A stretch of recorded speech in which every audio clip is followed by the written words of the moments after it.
Good morning. আজকে খুব সকাল সকাল ঘুম থেকে উঠে আমি স্নান করে নিয়েছিলাম। আর সকালে স্নান করলে কিন্তু আমার ভীষণ ভালো লাগে।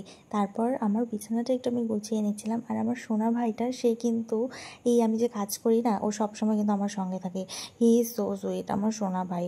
আমার সোনা ভাইয়ের আমি দৌড়াতে দৌড়াতে গেছি যে কে এসেছে, দেখছি ও কি মজা, আমাদের পার্সেল চলে এসছে। আর সকাল সকাল এত সুন্দর একটা পার্সেল দেখে তো মনটা একদম আনন্দে নাচছিল। আর এই যে দেখো, এই যে স্নান করার পর যে চুলগুলো এরকম ভেজে থাকে না, খুব অতিরিক্ত বিরক্ত লাগে। তার মধ্যে যদি এরকম কারেন্ট চলে যায় তাহলে তো উফ, কি বলবো আর। তারপর যাকগে বাবা, আমি তো ঝটাপট চলে আসলাম রান্নাঘরে।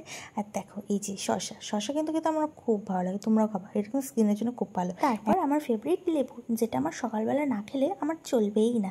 তো দেখো, তোমাদের জীবনে যারা শয়তানি করে তাদেরকে তো চটকাতে পারবে না, তখন তোমরা কিন্তু আমার মতন এরকম লেবু চটকে জলের সঙ্গে মিশিয়ে আমার ঢক ঢক ঢক ঢক করে কিন্তু খেয়ে নেবে, তাহলেই ব্যাস সব ভালো থাকবে।